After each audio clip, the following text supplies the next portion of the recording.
Porque ustedes lo pidieron, seguimos con esta selección estelar de cuentos de la antología Cuentos de Fútbol y ahora toca con ¿Cuáles son los míos?, de Juan García Hortelano. Un relato madrileño puro, con esa ironía elegante y esa mirada al fútbol como excusa para la vida cotidiana y la vergüenza social. García Hortelano, madrileño de pura cepa, autor de novelas como La tormenta de verano o La gramática parda, ganador del Premio Nacional de las Letras y maestro del cuento urbano con un humor sutil y crítica fina, escribe aquí un cuento breve pero punzante sobre un espectador vergonzante, de esos espectadores que les da pena aceptar que les gusta el fútbol, que aman el fútbol en secreto, sin atreverse a gritarlo a los cuatro vientos. Y claro, se los voy a presentar con ese toque de autocrítica que hemos estado usando para que el fan del mundial se reconozca en ese hincha tímido y el que no siga el fútbol se enganche simplemente por la comedia humana y la reflexión ligera. Yo soy Irving Sun, esto es Crónica Lunares de Sun, esta es nuestra sección de cuentos de fútbol y hoy en ella seguimos con ¿Cuáles son los míos?, de Juan García Hortelano. Vamos al micrófono.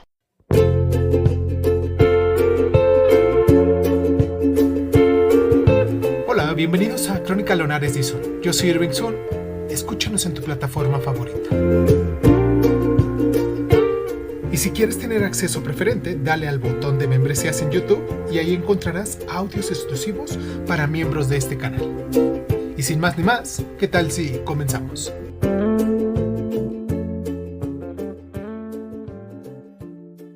Cierra los ojos, cierra los ojos, cierra los ojos. Imagina una terraza de bar en Madrid, en una tarde cualquiera de los años 70 u 80. Mesas con mantel de hule, cañas heladas, mujeres charlando de compras y de niños jugando cerca, y en una mesa apartada está García, apellido del narrador, que huele a alter ego de este autor. Un hombre de mediana edad, con un traje discreto, con gafas, con aspecto de oficinista correcto, que está solo, pero no del todo, ya que tiene los ojos clavados en la tele del bar, donde se juega un partido. Quizás estén jugando, no sé, el Atlético de Madrid, su equipo del alma, o está jugando en la selección. El narrador lo describe con cierta precisión horteliana.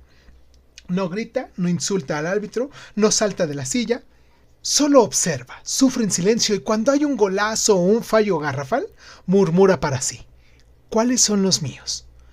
Esta frase es el corazón del cuento. García, siendo un espectador vergonzante, no se atreve a reivindicar su pasión. Mientras que los demás hinchas berrean, él solo se contiene. Teme parecer ridículo, teme que las mujeres lo miren con sorna diciendo otro loco del fútbol y teme que sus colegas del trabajo lo vean como un pasado de moda. Pero en su interior hierve. Rememora los disparos a la puerta que falló en su juventud, goles que soñó marcar, atajadas imposibles que nunca hizo. El fútbol para él es un secreto íntimo, un vicio solitario que no comparte. Y cuando el partido termina, quizás con una victoria del Atlético o una derrota humillante, García se levanta, paga su cuenta y se va sin decir nada. Pero el cuento cierra con esta pregunta flotando: ¿cuáles son los míos? Los goles que nunca marcó, los equipos que nunca defendió, las pasiones quizás que nunca gritó.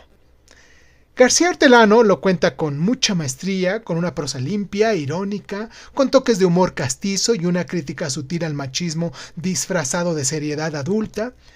Y no es épica ni tragedia, es mera comedia de costumbres. El hincha reprimido que sufre más por no gritar que por el resultado, y hay una cierta ternura en esta vergüenza, ya que se utiliza el fútbol como refugio privado, como escape que no se confiesa. Es un cuento corto, preciso y es perfecto para poderlo leer en voz alta con esas pausas para que la ironía pegue. Dura alrededor de entre 8 y 10 minutos y aporta la voz del espectador tímido que nos faltaba, el que ama el fútbol pero lo vive en secreto. Enlaza genialmente con todos nuestros cuentos anteriores. Recuerden que vamos a cumplir casi un mes leyendo cuentos en voz alta. Y García Hortelano remata con el hincha callado, el que pregunta: ¿cuáles son los míos? porque para nuestro gusto quizás nunca se atrevió a reclamarlos. Conecta perfecto también con este mundial, porque mientras vemos la hinchada gritando en estos partidos que ya estamos en eliminatorias, este cuento nos recuerda a millones que lo viven en silencio, desde su casa, sin atreverse a unirse al coro. ¿Y tú, lunar, que nos estás escuchando, cuáles son los tuyos? ¿Los gritas o los guardas?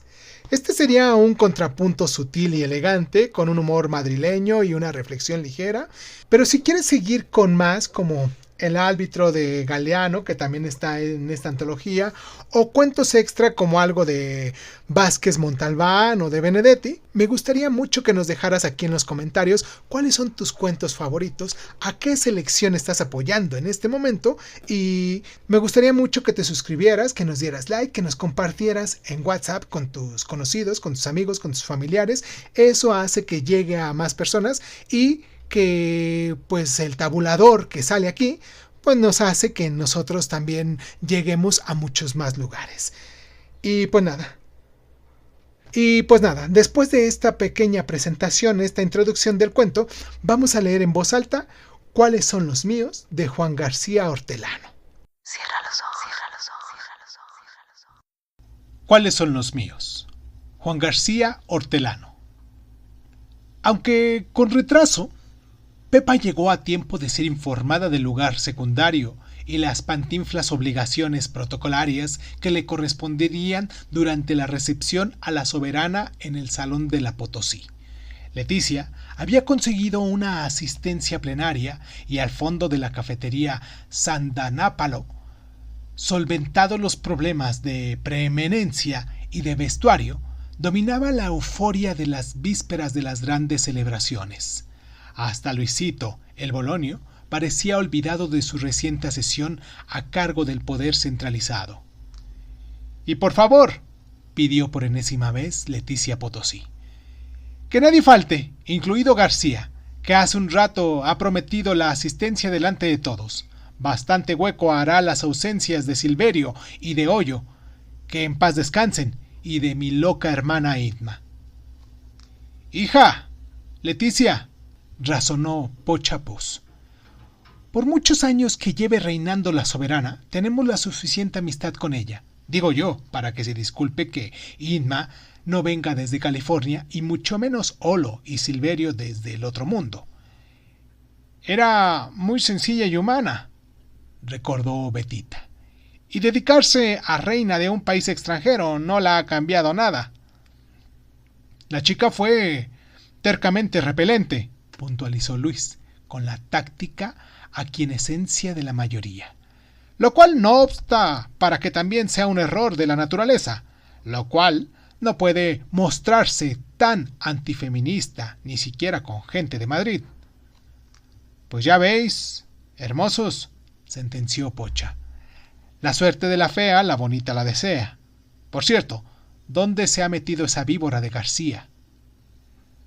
«Cuando yo he llegado», informó Pepa, «estaba allá afuera, en una mesa de la terraza, chutando».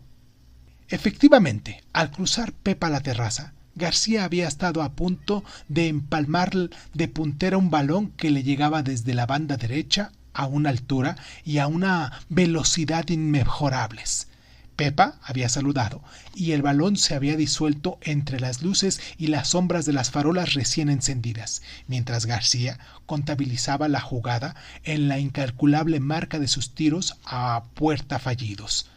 Ahora ya no persistía de la tarde ni la hebra de la luz cardena. El tráfico se había encrespado y por el contrario, las parejas cruzaban ante la terraza del Sandanápalo al paso resignado de los que habían sido engullidos por un día más. Pronto las aceras se quedarían vacías e iluminadas, como los graderíos abandonados unos momentos antes del apagón de los focos. De nuevo lo detuvo con el pecho sin apenas saltar y conforme caía a plomo antes de que llegase a la hierba, de un izquierdazo imprimió al balón una trayectoria nítida e imparable. Pero en esa repetición, García no llegó a ver el balón incrustado en la red, porque en ese instante preciso, Pepa y Cecibón se sentaron a su mesa. ¿Cómo va el marcador?, preguntó Cecibón colocando su copa y la de Pepa frente a la copa de García. Acabo de marcar el primero, a Hungría, en Wembley. ¿Tan tristón estás?, se interesó Pepa. No es cuestión de tristeza, mintió García, sino que me fastidiaba ya tanta cháchara sobre la mujer más aberrante privada de gracia que asistió a los guateques de las Potosí. Me aliviaba recordar las horas inútiles que he dedicado al fútbol. ¿Aliviar? ¿Recordar? Será lo que otros han jugado, porque fuera del parque del colegio, que yo sepa, tú nunca jugaste. Y en el parque, por lo que yo recuerdo, de interior derecha. De medio izquierda, Cecibón. Para el fútbol siempre fui zurdo, y bastante malo, como tú no has olvidado. Marrullero, sucio y violento, que son las características de juego del poco dotado para ese arte. Pero me alineaban, puesto que en aquel internado de la posguerra cada clase apenas contaba con bastantes alumnos para formar un equipo. Salvo en los partidos con los seminaristas, jamás jugué en uno que contase con los 11 reglamentarios. Nunca proporcioné a mi equipo una victoria, pero contribuí a evitar algunas derrotas. Los curas árbitros me detestaban y hasta los de mi propio equipo. Incluso me detestabais los compañeros del curso que no jugabais como tú, mientras paseabais despectivamente en torno al campo delimitado sobre la explanada del parque por piedras y por mandiles, buscando la dirección contraria a la del ataque para evitar la polvareda. Para mí nunca se echó a pies. La escasez de jugadores me aseguraban el puesto, pero nunca se echó a pies para elegirme. Durante unos meses tuve unos calzones y camiseta nunca. Era raro que un equipo más de 6 o 7 vistieran camisetas, pero eso sí, siempre distintas. Solo tuve un par de botas para todos los infinitos partidos de un bachillerato de infinitas medias sueltas. Trataba de distinguirme por un pañuelo liado en pico a la cabeza, pero me distinguía mejor por un denuedo equivalente a mi torpeza. Jamás admití la derrota ni controlé la victoria, y sin embargo ahora, cuando juego en Wembley contra Hungría, por ejemplo, ya no siento la garganta espesa de polvo, ni los ojos ciegos de sudor, porque ahora juego a empatar. No, dijo Pepa. A empatar no. Tú no. Sí, Pepa, ya sí. Cecibón encargó a la camarera con un gesto de 3 copas, sin percatarse de que no quedaba crepúsculo que exprimir. No es por halagarte los oídos, García, pero recuerdo una tarde tuya triunfal. Debió de ser cuando el aoristo de la química orgánica, porque por entonces Trevisto intentaba convenceros a la línea media sobre la conveniencia de ir al balón antes de que a la espinillera del contrario. Es cierto, cada uno se uniformaba a su manera, con el pañuelo en pico, con el pañuelo a 4 picos, en alpargatas, en calzoncillos con la bragueta cosida. El polvo os hacía invisibles y os dejaba enmascarados en las pausas del juego, pero todo lo cual no fue extraño que, con el denodado empeño contra la evidencia que entonces ya se caracterizaba, aquella tarde te fueses para atrás creyendo irte para adelante y te encontraras con un billón de oro para fusilarlo por la escuadra. Un gol precioso, inolvidable, como la algarabía de injurias que te cayó encima por haber marcado en tu propia puerta. Sobre todo, García, no he podido olvidar aquella expresión de ira, orgullo y desconcierto, mientras pillabas. Pero, ¿cuáles son los míos? Pepa no quiso sonreír. A través de la mesa, García apretó brevemente un brazo de Cecibón. Gracias, dijo el medio izquierda, por recordarlo. Ahora ya sé contra quién juego.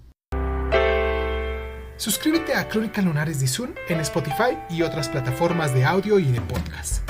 Si te gusta lo que estamos haciendo, regálanos un like, comparte este audio en tus redes sociales y sobre todo, déjanos un comentario con tus inquietudes, ¿vale? Crónica Lunares de Izún es un programa de divulgación cultural conducida, narrada y comentada por Irving Sun y en muchas ocasiones por invitados especiales. Si quieres participar leyendo tu cuento favorito en voz alta, recuerda ponerte en contacto con nosotros. Agradezco infinitamente a todos los lunares que con sus donaciones hacen que este canal crezca y me sienta motivado a hacer lo que me gusta hacer y mostrárselo en estas plataformas. Gracias infinitas. Yo soy Irving Sun, esto fue Crónica Lunares y ¿qué tal si nos escuchamos después?